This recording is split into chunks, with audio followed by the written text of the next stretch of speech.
Message দিয়েছেন। আল্লাহ রাব্বুল আলামিন বলছেন, সুম্মা আনজালা আলাইকুম মিন বাদিল গাম্মি আমানাতান নুআসান ইয়াগশা তাইফাতাম মিনকুম। আল্লাহ রাব্বুল আলামিন অত্র আয়াতে যে মেসেজটা দিচ্ছেন বদর যুদ্ধ সংক্রান্ত, যে বদর যুদ্ধে মাত্র 313 জন মুসলমান 1000 ইসলাম বিদ্বেষী কাফের মুশরিকদের বিরুদ্ধে যুদ্ধ করতে গিয়ে তারা হতবিহ্বল হয়ে পড়ছিল, ভেঙে পড়ছিল, তারা চিন্তাগ্রস্ত হয়ে পড়েছিল।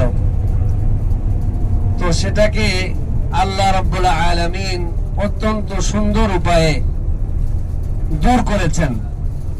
আল্লাহ রাব্বুল আলামিন বলছেন, সুম্মা আনজালা আলাইকুম মিন বাদিল গাম্মি, বদর যুদ্ধের সেই চিন্তাগ্রস্ত পেরেশানি অবস্থার মধ্যেই আমি তোমাদেরকে দিয়েছি আমানাতান নুআসা, নিরাপদ একটা অবস্থা দিয়েছিলাম, তন্দ্রাচ্ছন্ন একটা অবস্থা তোমাদেরকে দিয়েছিলাম। তার মানে বদর যুদ্ধে চিন্তাগ্রস্ত হতে হতে আল্লাহ তাআলা তাদের উপরে নিরাপত্তা দিয়েছেন, এবং সে সময় চিন্তা করতে করতে যখন নিরাপত্তা আসছে সবাই যুদ্ধের ময়দানে হাঁটতে হাঁটতে পর্যন্ত ঘুমাইছে। সুবহানাল্লাহ।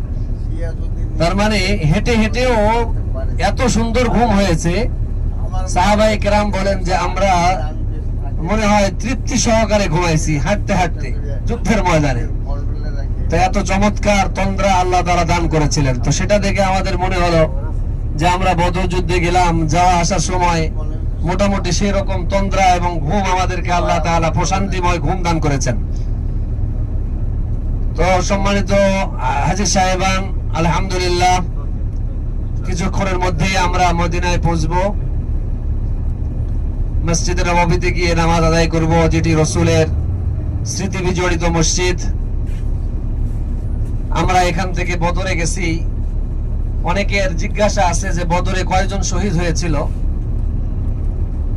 তো আপনাদের জ্ঞাতার্থে জানাতে চাই, মুসলমান সৈনিকদের মধ্যে সাহাবায়ে কেরামের ভিতরে 14 জন মুসলমান শহীদ হয়েছিলেন, আর কাফেরদের ভিতরে 70 জন তারা সেখানে ধ্বংস হন, এবং 70 জন সেখানে বন্দী হন।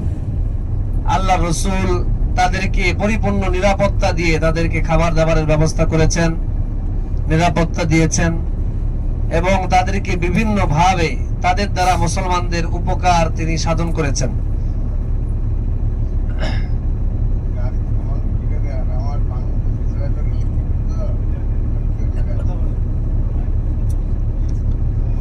তো আমরা ইনশাআল্লাহ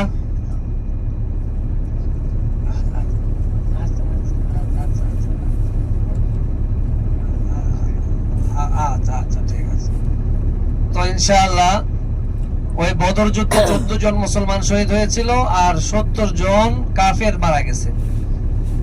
মুসলমান বিজয় লাভ করেছিল।